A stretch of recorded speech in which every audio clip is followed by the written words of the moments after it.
3rd July, but due to periodic tests, we are discussing it today. So, I request to our principal sir to come to the podium to address the parents on Nippon FLL. Please. Respected HMM, teachers and their parents. We are assembled here for a very noble cause. To honestness is, for your knowledge, I must tell you, it starts from 3 years onwards. मैं हिंदी में बोलूँ तो मुझे लग रहा आपको थोड़ा आसानी रहेगी। पहले ये पढ़ाई का जो मिनिमम एज था सरकारी स्कूलों में एडमिशन का वो 5 साल था। अभी उन्होंने उसको घटा के 3 साल किया हुआ। कमी है हमारे केवीज में, तो अभी हम लोग इंट्रोड्यूस नहीं कर पाए हैं, बट जल्दी जब हमारे यहाँ भी रिसोर्सेज हो जाएंगे, पूरे हो जाएंगे, तो यहाँ भी बाल वाटिका के नाम से बाल वाटिका 1, बाल वाटिका 2 और बाल वाटिका 3 खोले जाएंगे। फिर बच्चों के एडमिशन 1 क्लास ऐसा मांगती है, या जो हमारे शिक्षाविद हैं उन्होंने ये तय किया है कि बच्चा 8 साल की उम्र तक अधिक से अधिक या कम से कम 7 साल की उम्र में जब वो क्लास 2 से पास हो तो वो कोई भी मटेरियल पढ़ सके, है ना, और पढ़ते समय वो उसका मतलब भी समझ सके। जो बेसिक काम है शिक्षा का वो तो यही है ना कि हम कोई चीज़ पढ़ सकें, कुछ लिख सकें, दूसरों की बातों को समझ सकें और अपनी बात कह सकें। तो जो ये 5 साल का स्टेज, इसमें जो टारगेट है वो यही कि बच्चा जब क्लास 2 पास होने को हो, जब वो बहुत एक्टिव और बहुत इम्पोर्टेंट रोल है ना। हम पेरेंट्स हैं और घर में जैसा माहौल हम रखते हैं उससे बच्चा बहुत प्रभावित होता है। तो आप बच्चे को कैसा बनाना चाहते हैं, इसमें आपका बहुत योगदान है। माहौल से जब मैं कह रहा हूँ तो माहौल का ये मतलब नहीं है कि बहुत आलीशान महल हो, खूब ढेर सारी सुविधाएं हों, कार हो, गाड़ी हो, ये सब इसकी बातें मैं नहीं कह रहा। माहौल का मतलब है कि बच्चा अपने घर में जैसा भी हो खुश रहे, उसको आपसे डर नहीं लगना चाहिए, वो अपनी बातें आपसे सहजता से कह पाए और उसको जब भी कोई परेशानी महसूस हो तो वो आपसे आके बात कर सके। हमेशा याद रखिएगा कि वो बच्चे बहुत स्वस्थ हैं और मजबूत हैं, खासकर छोटे बच्चे जो होते हैं 5 साल, 7 साल, 10 साल के, जब वो घर से स्कूल से घर जाते हैं उनका अकेलापन ज़्यादा है, उनको ज़्यादा स्ट्रगल करना पड़ रहा है और उनके पास सपोर्ट सिस्टम पहले जैसा नहीं।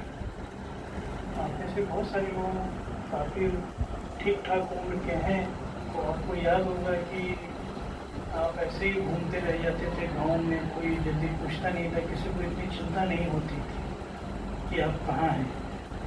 आज ऐसा संभव है कि अगर आधे घंटे भी लेट हो गया तो मैं पढ़ाने के लिए नहीं कह रहा हूँ और बहुत पढ़ाई करने की ज़रूरत भी नहीं है। आप उसके साथ उसकी लाइफ का एक हिस्सा बनिए, उसके पास बने रहिए, बाकी सारे काम हो जाएगा। आप जब पढ़ाते हैं तो हमारी मुश्किलें और बढ़े जाती हैं। आप एक ही दिन में उसको डॉक्टर, इंजीनियर, IAS, PCS सब बना देते हैं, तो खूब मारने पीटने को उतारू हो जाते हैं। हमारा काम हमें करने दीजिए, आपका काम आप करिए। आप देखिए कि क्लास में क्या पढ़ाई हो रही है, कॉपी चेक हो रही है कि नहीं, तो सीख के आ रहा है कि बच्चा नहीं आ रहा है, बच्चा वैसे ही वापस आ रहा है।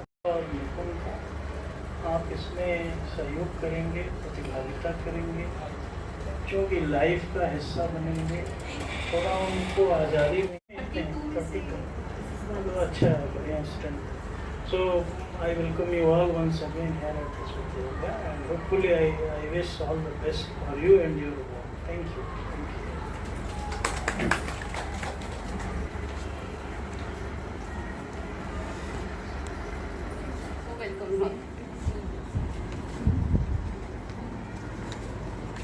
पीटीएम तो नहीं है, लेकिन एक तरह से ये पीटीएम भी होगा कि आपकी क्वेरीज का हम जवाब देंगे। आपकी बहुत सारी क्वेरीज होंगी और आप क्या स्कूल से चाहते हैं, क्या चाहते हैं, बहुत सारी बातें हैं जो हम लोग रोज नहीं कर पाते हैं।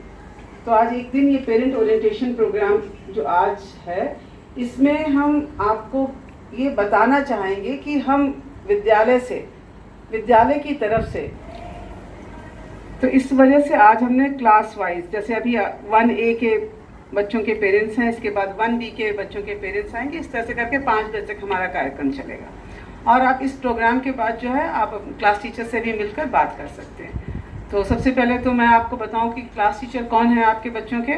दिव्या मैडम आए, 1A के बच्चों की क्लास टीचर है, और इनके साथ सब्जेक्ट टीचर हैं पूजा मीना मैम।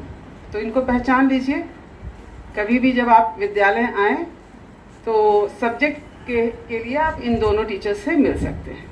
और इसके बाद भी आप क्लास 1A में जाकर इन दोनों लोगों से आपकी जो भी प्रॉब्लम्स हैं बच्चों से रिलेटेड, वो आप बात कर सकते हैं। NEP 2020 सुना है सब लोगों ने,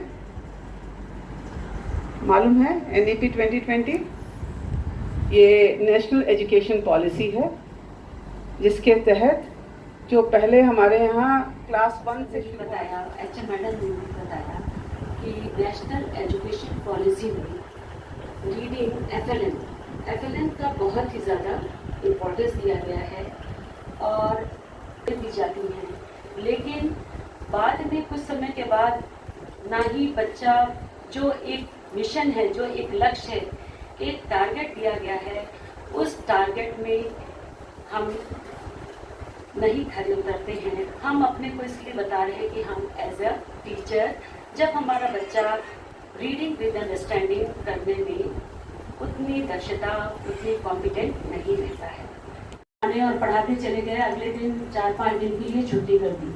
आप डेली बच्चों से पूछिए क्या हुई पढ़ाई, कैसे कर रहे हो, उनकी कॉपी कम से कम देखिए। तो ये सारी चीज़ें आपको ध्यान में रखना है। तो हमारा ये जो टारगेट है कि NEP 2020 नेशनल एजुकेशन पॉलिसी का कोई एग्ज़ाम नहीं होता है, इनको एकदम फ्री रखा गया है। इनको सिर्फ हमें सिखाना है, पढ़ाना नहीं, बल्कि हमें सिखाना है। और सिखाने में हमें एकदम, अगर हम लैकुना रहे, केयरलेस रहे, तो हमारा time and tide wait for none, समय किसी का इंतज़ार नहीं करता है। तो सबसे बड़ा हमारा जो एक टारगेट है कि हमारा बच्चा हमारा बच्चा जो है एक कॉम्पिटेंट रीडर बने, कॉम्पिटेंट ना सीखे, और मीनिंगफुल रीडिंग विद अंडरस्टैंडिंग, जो पढ़ रहा है उसको समझे।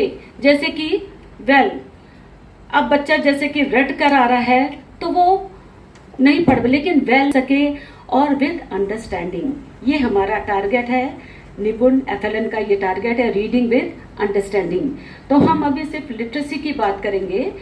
तो अभी जो भी आपको बच्चों को आपसे पूछते रहिए, उनका हालचाल जानते रहिए, उनकी पढ़ाई के बारे में अवश्य पूछिए।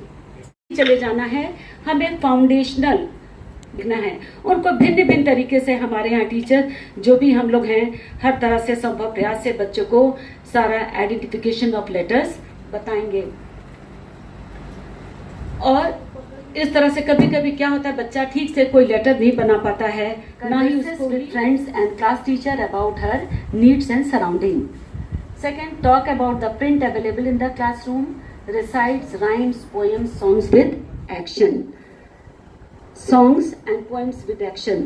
तो बच्चे को इतना कॉम्पिटेंट बनाना है कि वो अपनी बातों को अच्छे से कन्वर्स कर सके अपने टीचर्स, फ्रेंड्स एंड अपने ग्रुप में। और जितना भी print material means in the form of the worksheets और the prints available in the walls of the classroom. आपने देखा होगा क्लास में बाहर भी हमारे वरांडास एंड द कॉरिडोर्स में बहुत सारा तरह के पिक्चर्स हैं, वो उनको पहचान रहा है, उनके बारे में बोल पा रहा है। ये सारी चीज़ें बच्चों को फाउंडेशनल स्टेज पर ही बच्चों को सिखानी हमने शुरू कर देना है। Participates during read aloud storytelling session in an active way and answers questions after every story session। Story हमें इंग्लिश में। अभी हम लोग बात कर रहे हैं निपुण भारत की, और निपुण भारत का मेन जो स्लोगन है वो है कि निपुण भारत का यह सपना, सब बच्चे सीखें भाषा और गणना। एक ही लाइन में आप सभी लोग न्यू जनरेशन के हैं, ज़्यादातर लोग पढ़ते होंगे, तैयारी भी किए होंगे और NEP के बारे में जानकारी भी रखते होंगे। तो एक ही कोटेशन है जिसमें पूरा निपुण भारत और FLN आ जाता है। 27 तो मैडम ने FLN की बात की।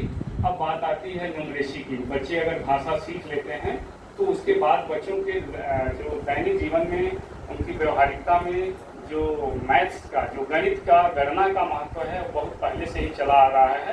तो क्लास 1 के लेवल के बच्चों को, जो क्लास 1 के लेवल के बच्चे हैं, तो मैथ्स कैलकुलेशन में कितनी जानकारी होनी चाहिए। कैलकुलेशन के लिए बहुत परेशान होने की ज़रूरत नहीं है। जो भी सीखे, देखिए पहला जो टारगेट है हमारा न्यूमरेसी का, काउंट ऑब्जेक्ट्स अप टू 20। अब देखिए गवर्नमेंट कह रही है कि छोटे बच्चे को, क्लास 1 के बच्चे को हमें काउंटिंग के लिए बहुत प्रेशर नहीं देना है। और यहाँ काउंटिंग से मतलब है कि सेपरेट, तो बच्चा सही सलामत गिन करके बता दे कि यह 20 है।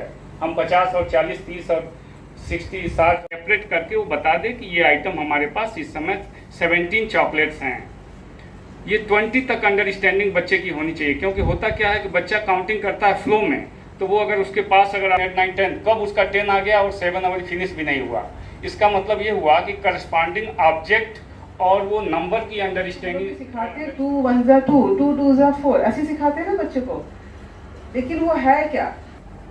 R 4, 2 और 2 4। तो ये कंसेप्ट जो होता है बेसिक कंसेप्ट है। इंग्लिश में जब हम सिखाते हैं तो यहाँ पर आपको फोनिक्स के जरिए सिखाया जाएगा कि बच्चा कोई भी शब्द पढ़ ले। जैसे ए, हम ए बोलते हैं तो बच्चा जब आता है बोलता है, जब हम ए बनाते हैं ना तो वो कहेगा कि ए फॉर एप्पल, क्योंकि बच्चा यही पढ़ के आया, ए फॉर एप्पल। बच्चे को ये पता होना चाहिए कि जो हमने बनाया है this is a, it is not only for Apple, it can be for ant also, it can be for aeroplane also, it can be for aero also. तो एक ऐसे बहुत सारी चीज़ें बनती हैं।